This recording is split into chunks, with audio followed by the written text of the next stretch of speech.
Hey, it says we're going live. It's 11 a.m. on the Pacific Coast and 2 p.m. Eastern. And this is Bert Sperling here with Best Places, bestplaces.net. I want to thank everybody who's watching.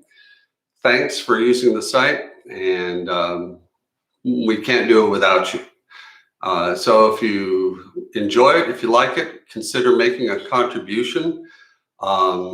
Anything will do. That would be really great. Tell others about it. Write to your friends about it on social media, whatever. It all helps us out. So we really appreciate it.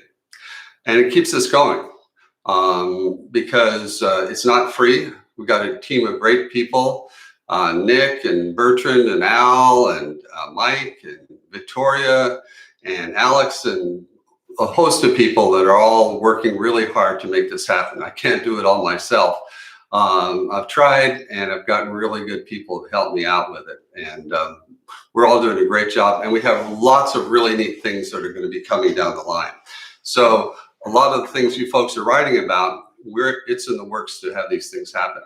But you folks have written a lot of questions. I have so many questions. I have 21. I've got 21 pages of questions here, and that's including the people here that are writing. I see that V. Lewin is just chatted, and they're in South Lake Tahoe, California. Christopher writes, hi, they appreciate us doing this. And is Santa Fe, New Mexico, a great place to raise a family? Good question.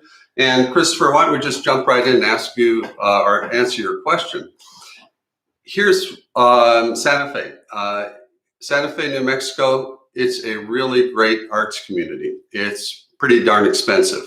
And it's a wonderful place. It's the high desert. In the high desert climate, that means you have highs that are not as high as the desert floor, like say Phoenix, but it will go ahead and cool off a lot more at night. It'll drop below freezing a lot more easily, and the highs won't be quite as high. Some people love that type of desert climate, but it's really expensive. It's really expensive for the Southwest region. Now, it's not as expensive as, say, the coastal regions like California or, say, New York or places like that. And it's more expensive, though, than, say, coastal places like Florida and places in the South. But it's going to be pretty darn expensive. It is a wonderful place. And as far as being a great place to raise a family, sure, I would definitely say so. It is a major metro area.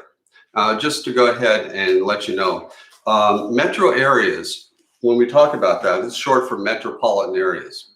Metropolitan areas are a great resource for all of the cities and towns nearby. Now, the areas surrounding, say, Santa Fe, which is not a very large metro area by some standards, but 85% of the US population live in a metro area. And it's made up of counties. So if you really want a great place to live, look for the metro area that offers everything. For instance, you want a hospital. You want to have maybe a college or university nearby because of all the interesting stuff that will happen with the college or university. For instance, there are arts and lecture series. There are sports. A lot of people love college sports more than they do professional sports.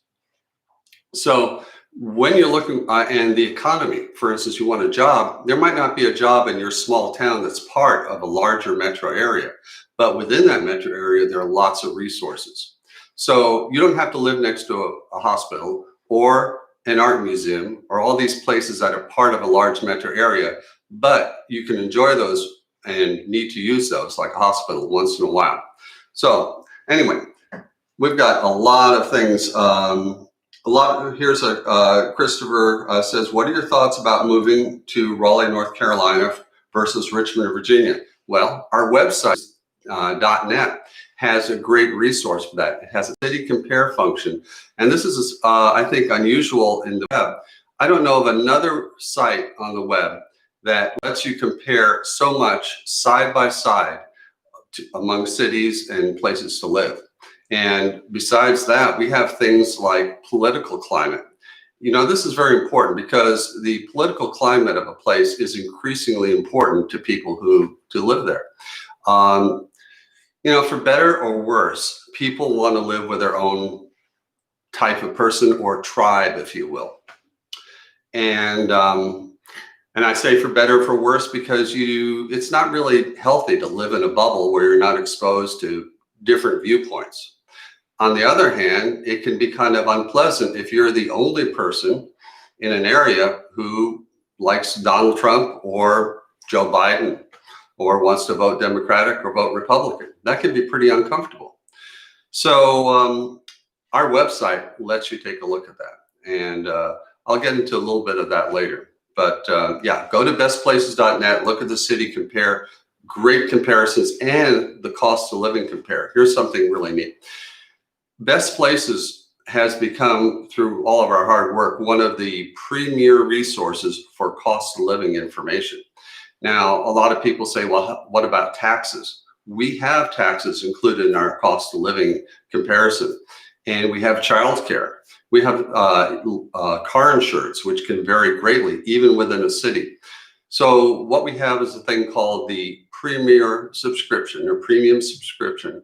It's only, it's only a few bucks a month. I forget how much it is, $7.99, $8.99 a month, something like that. But basically, it goes into a really detailed comparison of the cost of living, not only your income taxes, sales taxes, property taxes, and what else? All sorts of real estate transfer taxes. It looks at housing costs, and a comparison if you rent or whether or not you buy. Anyway, it's a really good resource. And the few dollars it costs per month help us continue to give you this great content. So anyway, let's see what else we have. Let me go to these questions that were submitted earlier. Here's one from Andy. Andy lives in Santa Cruz, California. Now, Santa Cruz is a beautiful place on the coast. It's, if you are in Silicon Valley and you go due west over the coast range they have there, you end up in Santa Cruz. It's home of a major college as well. And it's a beautiful, beautiful place, and it is crazy expensive. I remember being in Santa Cruz and someone telling me they were so tired of these tech multimillionaires knocking on their house, the door of their house, and saying, yeah, this is kind of a nice place you got here. How much? I'll write you a check. Anyway, they were kind of resentful that they thought they could just be bought out like that. But it's a beautiful, beautiful place. And Andy is in the, he has a independent audio video production company. And he's looking, he has 2 school-age kids, 11 and 8. And COVID has basically uprooted his life. And basically it's sort of changed the school so much. And before, like a lot of you, he would be worried about uprooting the kids from school, but as you said, COVID has already taken care of that. So now he's looking around for some place that is more affordable. And well, first of all, more affordable. That's not hard because Santa Cruz is crazy expensive. What has a good public school system? That's a good question. What you want to do is look for good school spending, and also you want to look on, we have on our site school rating scores. You want to look for highly rated schools. It's sometimes tough to pick out the best school, and there's a lot of, I think there's a lot of pushback against these school rating scores, and I can understand why, because a school is not just based on test scores, it's based on a particular teacher. You can have a teacher that can change your life, and even a school district or a school where maybe it doesn't have the highest test scores, but you can find just the right teacher for your child that can change their life. I don't know if you can. So, but you can get a general indication of how well, how much achievement is coming out of that school by looking at the school score. The other thing about school scores is, let me tell you a little secret about school scores. If you look at the score, which is based on mostly all of the test scores, the ones that do better they basically are directly related to how much money the parents have. And it's almost an exact correlation. And it's kind of unfair, and whether or not the schools sort of continue that sort of advantage that wealthy people have, or they accentuate it, I'm not sure. But it is pretty interesting the way that works. Sort of a dirty secret, I guess, that they don't tell you much about. So Andy is asking, where can we go ahead and where's a generally liberal progressive in its politics, such as a college or university town? Now, Andy comes from Santa Cruz, which is also a college or university town. And it sounds like Santa Cruz ticks all of his boxes, except it's really expensive. And Andy's looking for a move. Here's something about liberal and conservative places. I think this is really interesting. A few years ago, the New York Times did a really great map, and they dug deep and they found someone who had gotten all of the scores by precinct. So this is a really, really small area. All of the voting records by precinct in the last presidential election. And they mapped them all for the entire country. And so you had the red areas, which voted Republican, and the blue areas of the map, which were Democratic or Democrat. So what was really interesting to find is that all of the cities, well, almost all, but generally as a rule of thumb, all the cities, and this is right in the middle of the Midwest, they're all blue. So basically, urban areas are going to be mostly blue. And the further out you get towards less population, towards the outer suburbs, towards the rural areas, they're going to go red.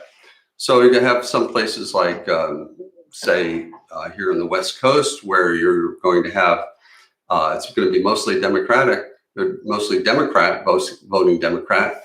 But you move out to the rural areas or the outer suburban areas, they're going to be more conservative. So what I'm saying is you can find a left-leaning area almost anywhere in the country if you choose within a city. And the larger the city, the more likely it is to swing left or Democrat.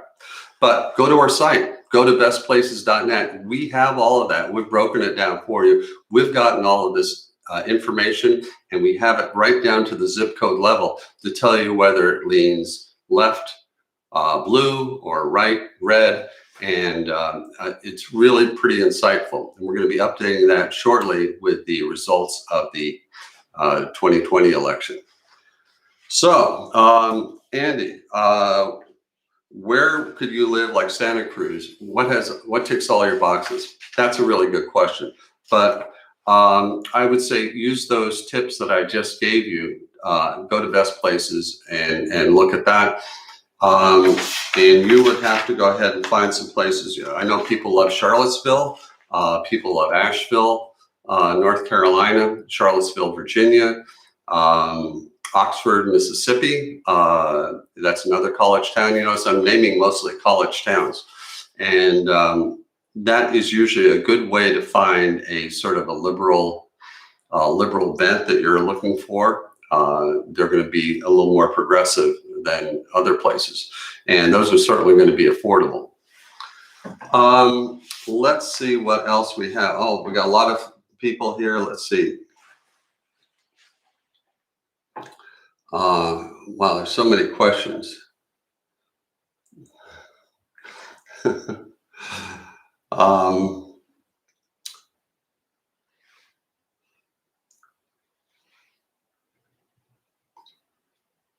I'm sorry to go ahead and for dead air. Yeah, so as Donna noted in the chat, college towns can be more liberal, are usually can be more liberal and are usually more liberal too. Let's face it, we're all pretty liberal when we're younger, and as we get older, maybe we swing a little more right. And so, yeah, and some people love the energy and everything of the college towns. Let me just take a minute to go ahead and tell you what's happening with college towns, because the pandemic is upending everything. First of all, as you probably heard some people say, there are trends that have been going on. For instance, some large cities have been losing population, like New York, San Francisco, LA. They've actually been losing population. Now, a lot of people will say cities are the answer. Cities are the most amazing places, vitality.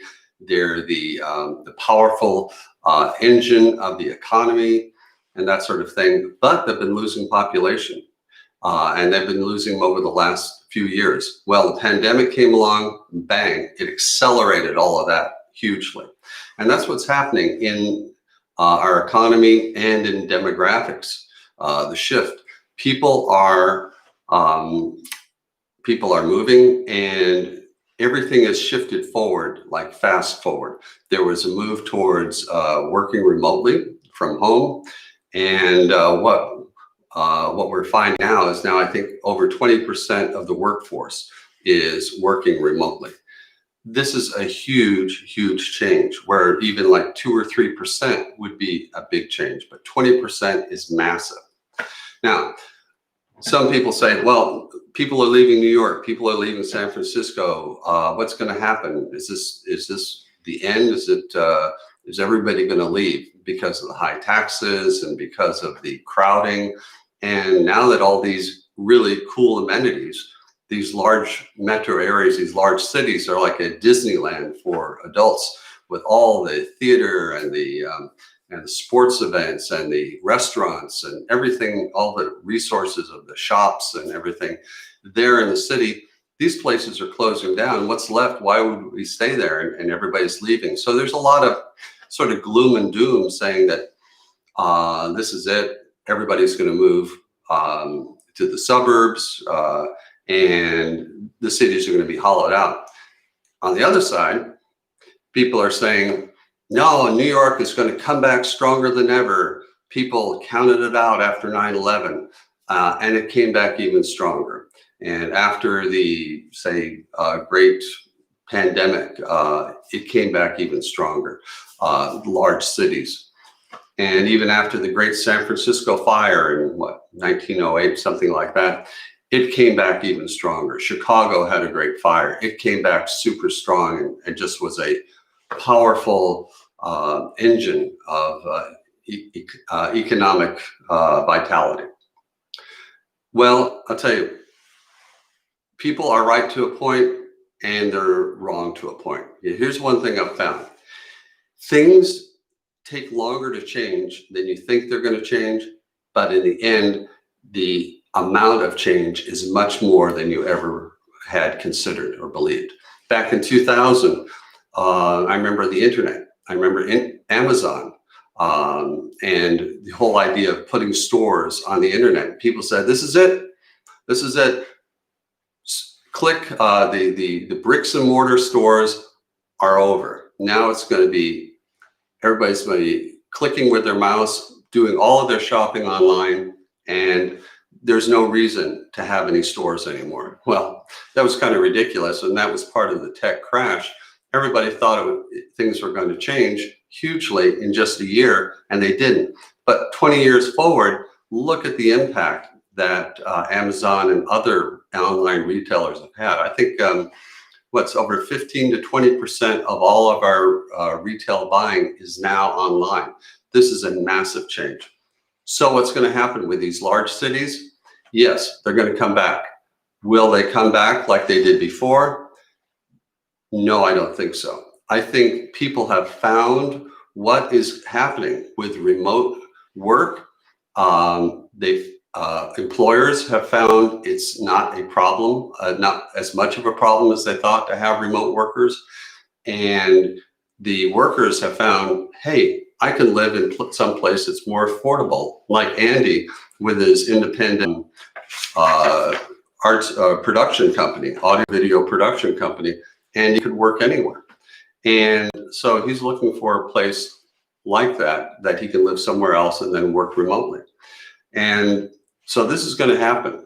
It's going to come back, but I bet that the population of these larger cities might be down, I don't know, 10, 15%, which is a huge, huge amount.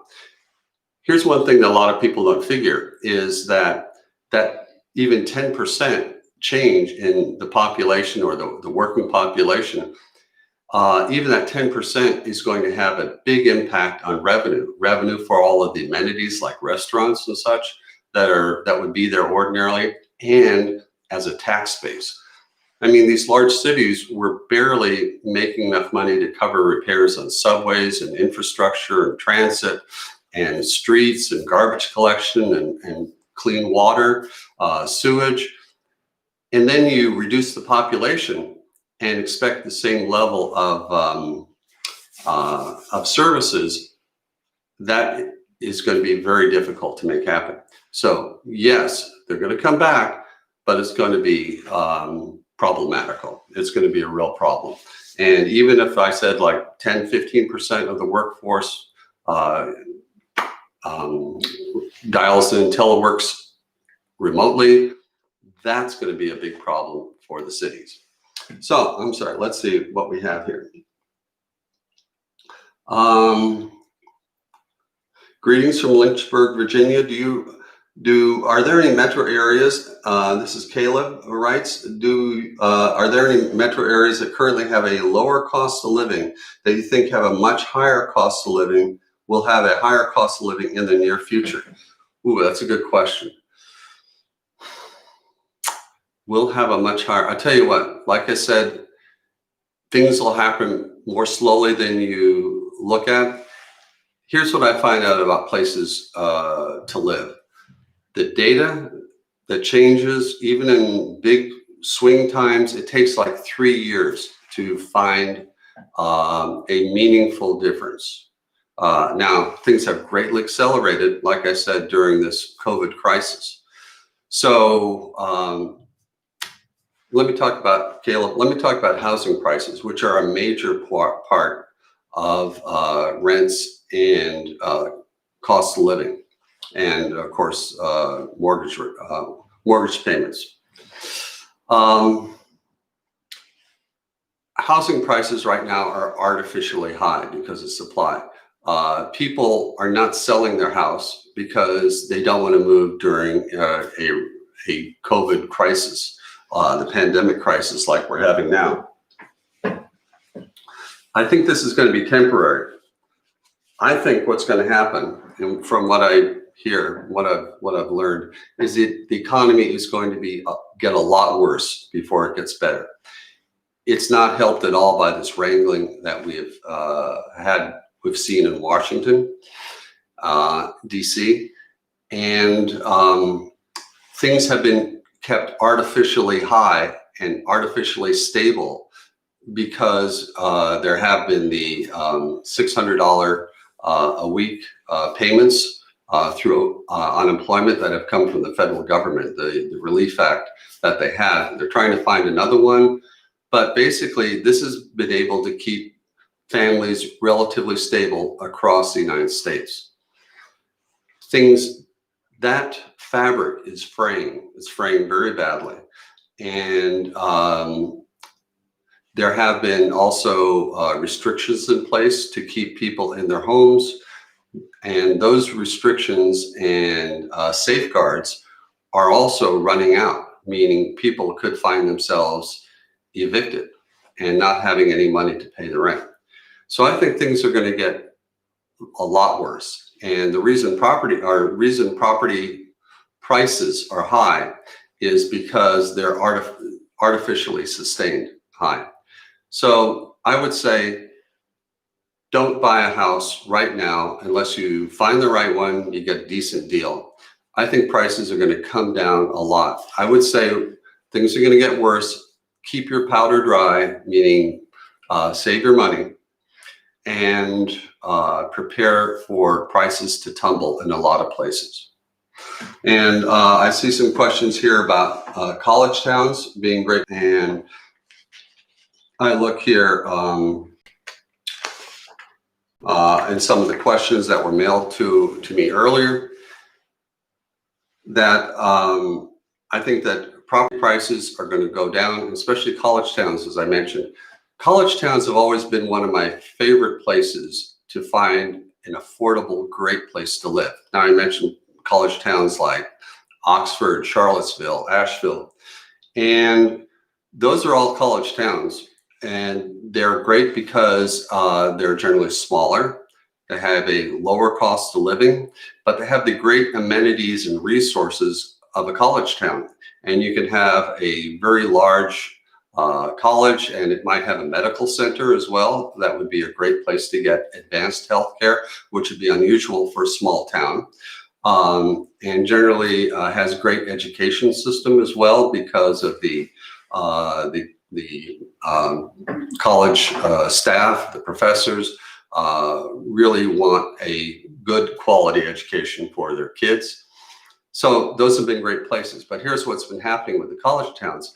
They've been slammed hard by rising COVID rates. And here's why. All of the college kids are moving back to attend college, and there have been rates of infection spiking in all those college towns. And you think, okay, well, that's among the college kids, but it's also affecting the population that lives there. And if you're an elderly person, like myself now, if you are an older person, you are more at risk. So sure, you say, okay, I'm not going to go hang out at college places. I'm not going to go to the college bar. I'm certainly not going to go to a fraternity or sorority to hang out. I'm going to steer clear of the college kids. But it also infects the population. For instance, the checkout clerk, or say at the library, or some of the places, or the coffee shop that you like to go. So there are higher rates within the other population, as much as you want to be. So here's what I'm going to say with college towns. Still a great place. Colleges are going to come back in some way or form, but and the coronavirus will be tamed to some degree or another by vaccines or whatever means it's going to take. It will be reduced in its severity. College towns will still be a great place to live, but prices are going to be reduced. It's going to be kind of they're going to be places where people are going to need to sell their homes. And if you decide that's a great place for you, you can pick up some real deals, I believe, in the next year. Also, I would wait to find out exactly how these different places are affected. There's huge changes all around the country. We don't know how things are going to be affected. It's a lot of work and a lot of expense to pack up and move, but you'll be able to find out how these places are being affected, say in another 2, 3, 6 months, and you'll probably be able to find a place that's very affordable for you, much more so than you would right now, where prices are bid up very high due to scarcity. So let's see what else we've got here. Here's a question from someone. He said, with the race and eco-social polarization setting up in the States, is Racine, Wisconsin a good choice to retire as a senior citizen homeowner who is also Black? Well, I would say, well, I've gotten calls from folks. I remember getting a phone call from a guy in Seattle, and he said, I'm Black, and I'm here in Seattle, and people here in Seattle are really nice. And I don't have any complaints about that, but I don't feel like it's home. There aren't any Black-centric places to socialize. There are very few people like me. I just feel kind of lonely. I'd like to go back down to the South. I suggested Atlanta at the time. I think that's a great town. And he felt uncomfortable. And I've talked to some folks here in my hometown, Portland, Oregon, and they also feel, yeah, it's kind of uncomfortable. People treat them differently. There's not much of a social aspect of belonging. So I would say, look at our site, bestplaces.net. Look at the areas where there is a significant, a healthy population of folks like you. I got also a phone call from someone who said, my wife and I were a biracial couple. I'm white, she's Asian, and we live in the Midwest, and people regard that as just strange, and it's kind of uncomfortable. Now, this was like 10 years ago that I got the call from him. And so the answer, I think, is to find more people like you, because then there's less of a reason that you'll sort of stand out and have that feeling of discomfort. But just my thought, if you have a different one, I'd love to hear from you on how you're handling these sort of challenges as well. Let's see. Okay, we got here's an email from someone who said, do crime statistics accurately reflect the likelihood of being a victim of a crime for citizens of a city? I can think of a couple of factors that might change, and he talks about the different aspects of the city and that sort of thing. Let me talk to you about crime rates. Crime rates right now are going up in large cities. Well, I'll say murder rates are going up in large cities. Nobody knows why. Some people will have, they'll tell you reasons. Politicians will go ahead and be very happy to tell you why the murder rate's going up. However, people who study criminal behavior don't agree with that. They don't know. There are a lot of people have a lot of ideas.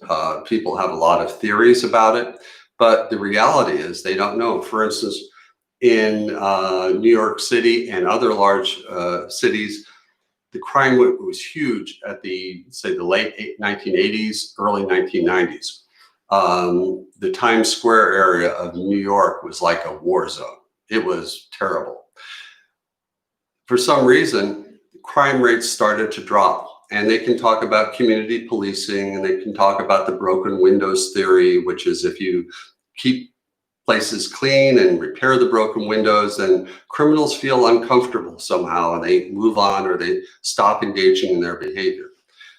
All of those have been largely disproven as a legitimate sort of answer for the declining crime rate.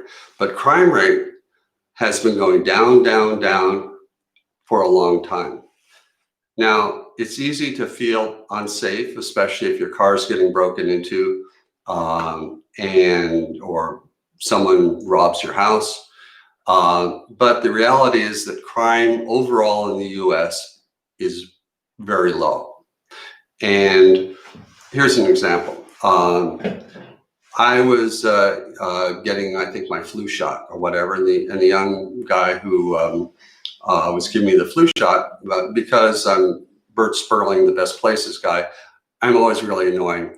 I'm asking people, where are you from? How long have you been here? How do you like it? Why did you move? What's it like where you came from? So anyway, this young guy said, I'm from Anchorage, Alaska.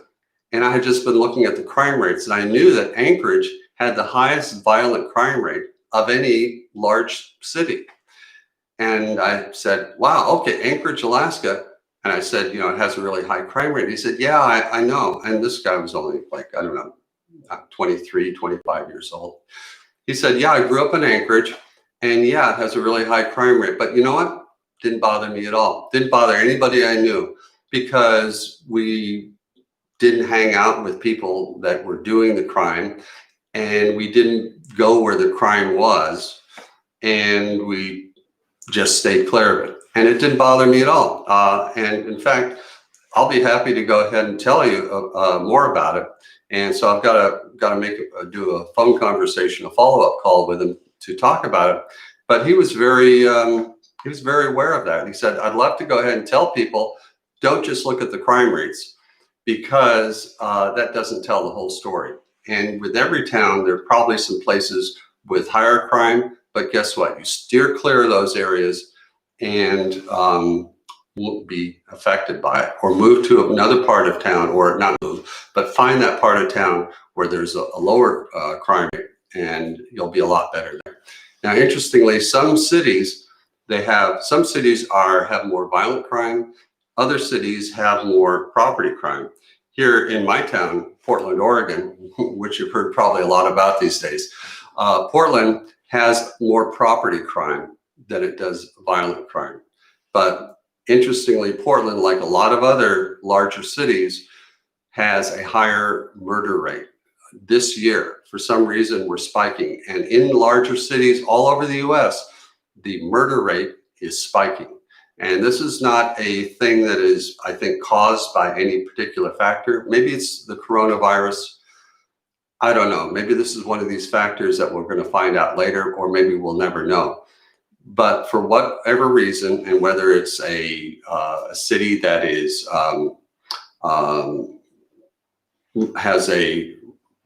is politically Democrat or politically Republican or right or left or whatever, cities are spiking all over the US, murder rate's higher, but actually the overall crime rate is still lower, property crimes and other violent crimes as well.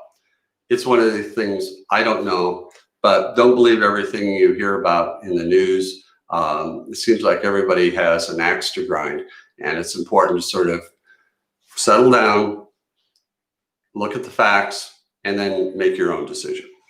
But let's see what else we got here. San Bernardino, California, LA, but definitely go to Best Places and check it out.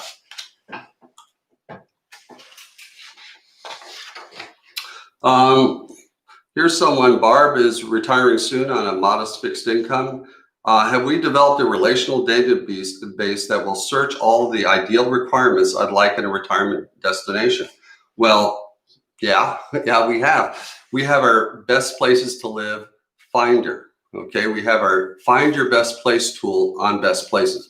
We have a free version right now, and it's really pretty cool. We're going to come out with a premium version, which is going to be not only sort of the 10 basic areas of climate and the amenities you like, and healthcare, that sort of thing, but we're going to include things like taxes and political ideology, leaning right or left, and that's important for a lot of people these days.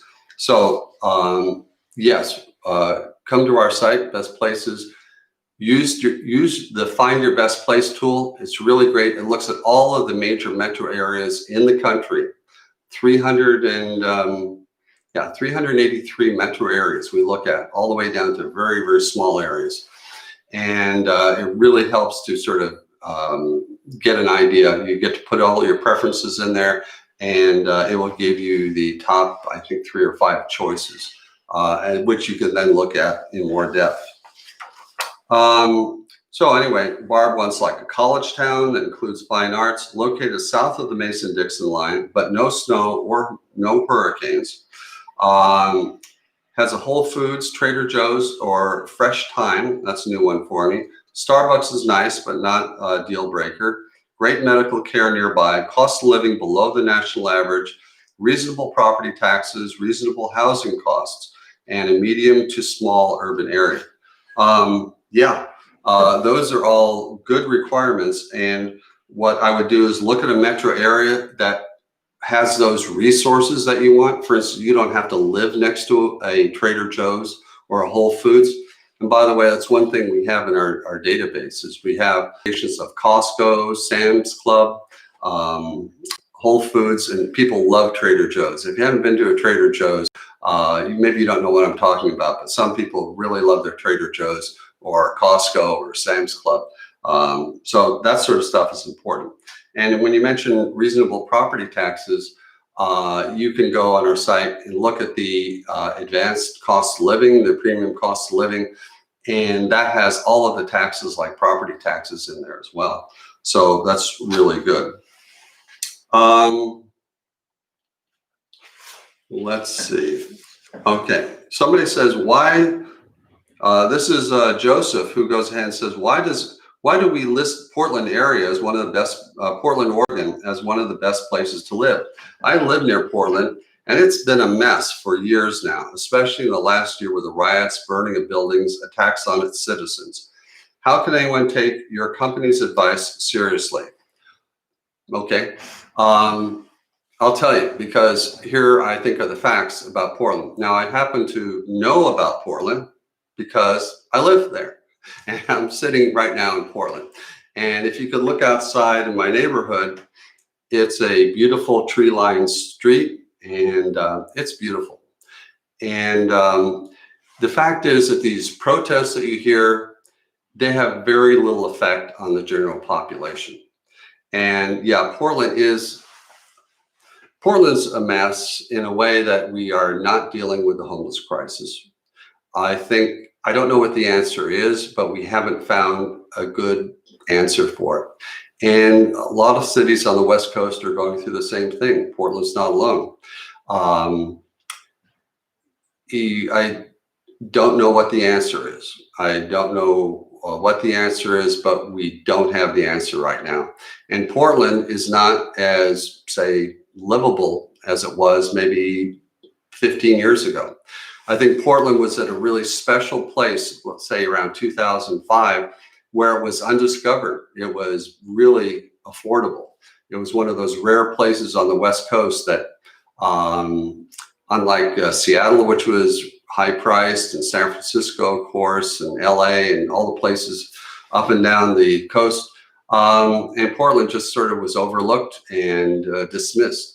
And it's really come into its own as sort of a cool food spot. And it's been, Portlandia, and you've seen it featured in lots of TV productions, and it's developed its own brand.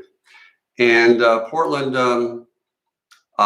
is grappling with all the problems of being a bigger city.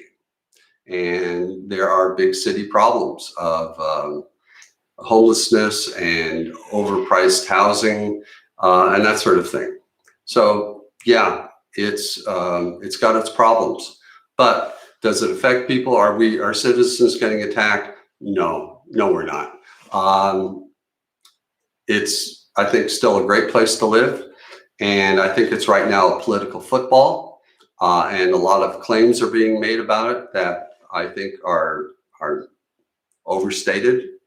And but that's the way things are. Do your own research, and I guess don't fall for the hype.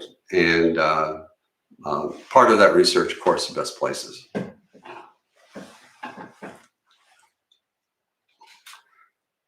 Let's see. Boy, it's so tough to, I don't want to leave people hanging here.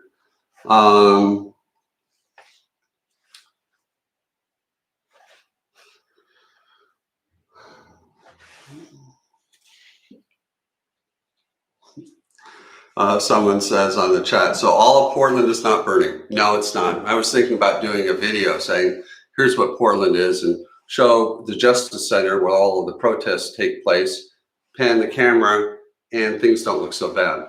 Here's one thing that a problem that Portland has is the downtown. You're going to hear that the downtown is gutted and it's a wasteland.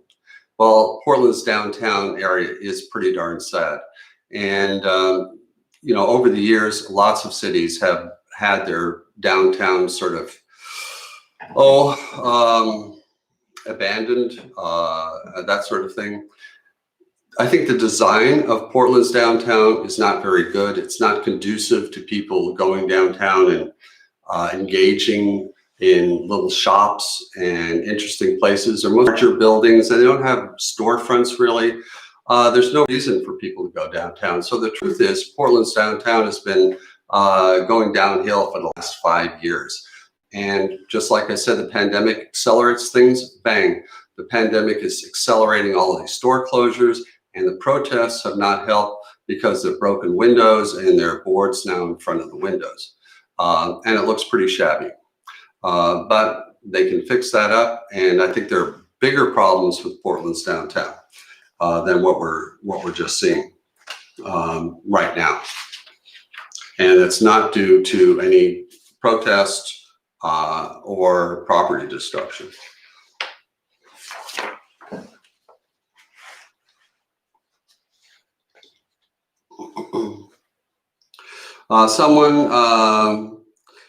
Let's see, Lake DMR says, if one is relocating the city they don't know, how do you find out which areas have less crime than others you mentioned earlier? Okay, that's a really good question. For instance, you want to move to a place, and I just said that all cities have places of higher crime and lower crime.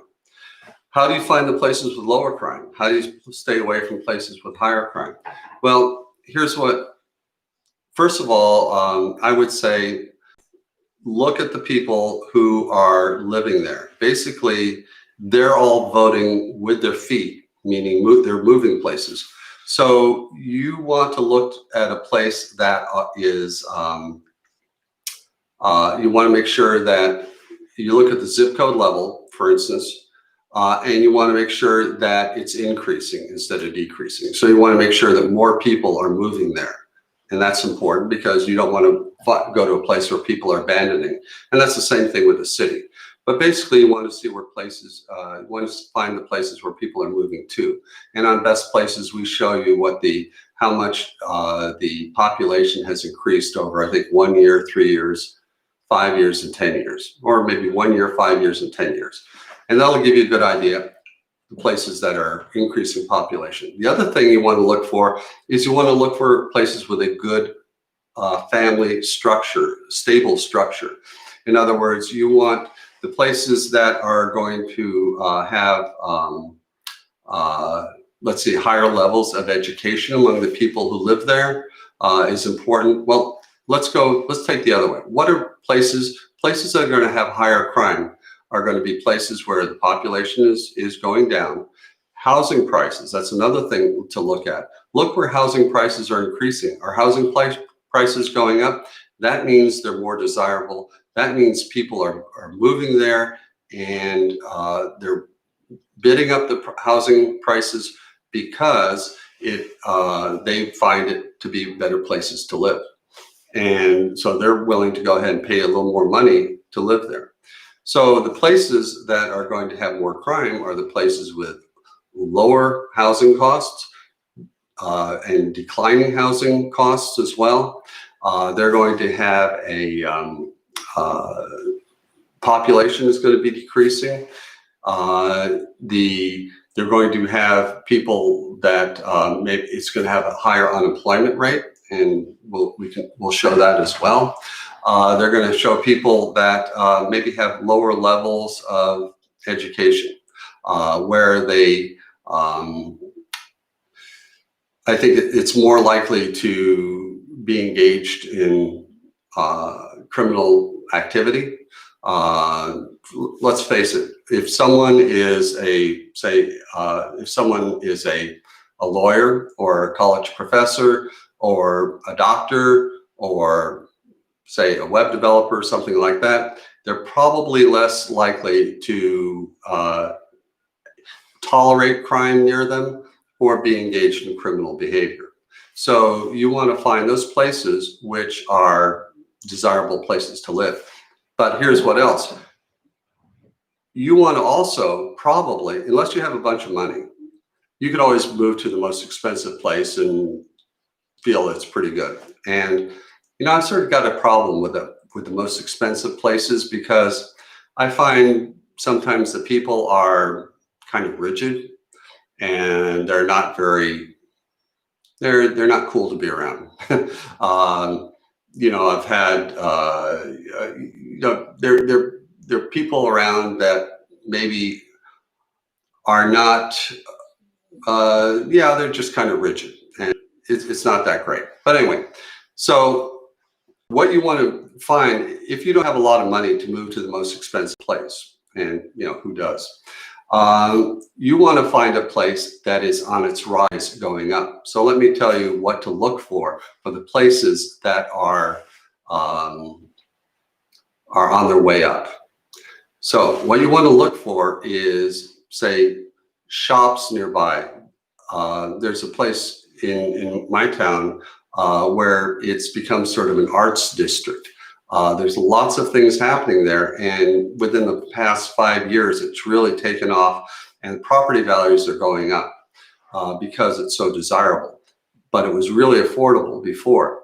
So just like on a city level, what you'll find is that there are places where people are moving to, they're bidding up the housing prices, they're getting in sort of on the ground floor. You might have to wait 5 or 10 years. So if you're as old as I am, maybe you don't have that much time to wait for things to suddenly get a lot better. But if you're willing to take a chance on places that are a little more gritty, a little less developed at the time, you can find a real gem that will become a really hot place to live in a few years. So you look for housing prices going up in that area, you look for the population also going up, and you look for new stores and the kind of places people want these days. They want coffee shops. They want to have interesting new restaurants. They want to have stores, little independent stores opening up in that area. And when you see all those going on, then you know that's probably a hot place that's going up. And also ask your local real estate agent or people who live there. Let's see what else we've got. Oh, we've got so many questions. Oh, we're running out of time. Let's see what we got.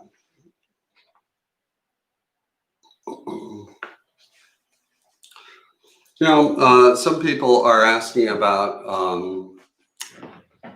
natural disasters and hazards.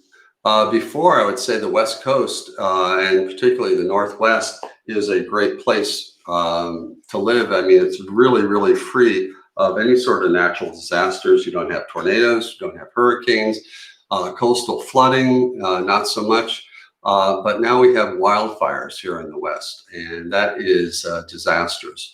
And even though wildfires rarely take over and wipe out a city of any size, sure, Paradise was destroyed, and here in Oregon we had Talent and Phoenix, small towns that were also destroyed. But when you have a larger city of 20, 30,000 people, that's less likely to be destroyed simply because there's not that much vegetation in the area. Nevertheless, the smoke is bad. I mean, there were 9 days in September, I didn't even walk the dog because I did not want to be breathing that air even with a mask on, and I didn't want the dog to be breathing it. We just huddled around our air purifier, which we fortunately got a few months earlier, but things are bad. So I don't know. I'm not sure where that would be. Someone asked a question here. Where in New England would you move if you required inexpensive housing, low taxes, great access to solid healthcare, library, museum, and outdoor recreation? I would say look at the metro areas again and go out from there. And if you live on the border, say an hour, if you choose to live in an hour outside of a metro area, you're not fighting people who want to live in the city. And the pandemic has changed things all around.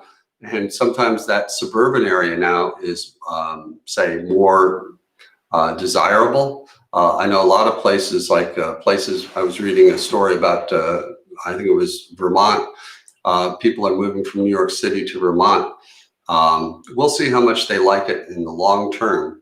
But the city is becoming, or the little town of, I don't know, 1,000 or 2,000 people is getting overrun with New Yorkers. And it's causing some friction, some interesting, funny stories. But yeah, I would say you do want to, wherever it is you want to live on the outskirts of a metro area, because that metro area has so much resources. Airport's another one. you want to probably live near a pretty good size. And we only have a few minutes left. Oh my gosh, there's so many questions. I see questions from Sean and Gary and Donna. You know what I like is that people are chatting here. I can't get to all these questions, and they're talking. You folks are talking among yourselves and doing a good job answering questions and that sort of thing. So that's a real win. Let's see, what else was I have here? Some notes before we're talking about college towns. No, I think that we have covered everything. Here someone says, this is the question I was thinking about. What's the best places will be long-term given the way the climate has been changing? On a coast, a forest, or a desert all seem risky. Yeah, it does. I don't know where that leaves if it's not a coast, a forest, or a desert. Maybe a large concrete pad in the middle of, I don't know, Wyoming or something. But here's an interesting study I found. Some climate scientists gave every county in the U.S. a rating, and they carefully looked at like 10 different factors on how that county will change due to global warming. Things like sea level rise and flooding and drought, wildfires, even crime resulting from overcrowding people living there. So here's what they found was, sure, there are all the usual places you might think of, and the East Coast will get hit. And folks, if you're thinking of moving to a place in the along the coast, and say from Florida up to North Carolina, be really careful of sea level rise. People are actively moving away in some cases from those areas due to increased sea level rise. That's going to be an increasing problem. Be really careful with that. But what we found was that let's see, where was I going with that? Oh, the climate scientists took and said these places are going to be most affected by climate global warming, and they're going to become less desirable. And I thought that was interesting and had all the usual places you might figure. But here's what I found. You flip that list upside down, suddenly at the top, which places are the best after climate warming or global warming and climate change? What they found, or what they didn't focus on that, but to me, which were the best places? And the best places to go with global warming is the places to the north. So you're looking at the Pacific Northwest is going to do very well. Right now, for instance, did you know the only rainforest in the United States is not located in Hawaii or Puerto Rico? It's located in Washington. And this is where they shot the Twilight movie series, I believe. It's west of Seattle in the Olympic Mountain Range. It's the Olympic National Forest. It's actually the Olympic Rainforest. It rains so much there, it has a huge amount of rain. But so if it gets drier, that it isn't quite as disastrous as it would be, say, as say Los Angeles or other places which are already suffering from global warming and drought. So the best places, the further north, all along the Canadian border and as far north as you can get, Pacific Northwest, Montana, Minnesota, another one as well. Those are all going to do well in global warming. Now that's for you folks that are really thinking ahead, say 20, 30 years. But hey, change happens fast, and who knows how fast things are happening. Well, it is 11:01, and I'm sorry, 12:01 in Pacific time, and it's 3 o'clock Eastern time. So much stuff to answer. I will go ahead and we'll send out some. Donna is asking, please send that climate info website. I will go ahead and have that in our newsletter. If you don't get our newsletter, go to our website and sign up. we'll send you a copy of the email newsletter. It's a great way to keep up on what's happening in best places, and also in trends that we're seeing. We do studies and have a brief video presentation. And so anyway, this has been really wonderful. I'm so sorry that I couldn't answer most of these questions, but I look forward to, I'm going to look through these. If they're ones I can answer easily, I will go ahead and maybe shoot you a quick email. And if you have anything that you would like to go ahead and share with me about where you live, I love to hear about what you find where you live, because let's face it, even though I'm the Best Places guy and I know lots about different places around the country, you are the expert where you live. You know more about where you live than anybody else, and I'd love to hear what you have to say about it, because believe it or not, I really regard that as so valuable, and it helps me formulate some of the larger theories that I have and some of the tips that I can go ahead and give out. And I'd love to hear about what's happening where you are. So there's information on the website where you can go ahead and send the information and everything, bestplaces.net. Thank you so much for being a part of Best Places and helping it be a great. If you have a few bucks, we have a contribute button on there. We would really like a small donation or whatever. It would help us do what we do. And if you found it helped you find a better place, and we'd love to hear some of the success stories that you have for Best Places. So thanks so much. I really appreciate it. And it was fun to be here and talk with you. I could talk about this all day, as you probably figured out. But love all of you, and best of luck during these really challenging times. Be really safe. Take care of your loved ones. Take care of yourself. I hate to say it, but I think things are going to get worse before they get better. So work really hard to stay safe and stay healthy and stay strong. Okay? So thanks very much. Bye-bye.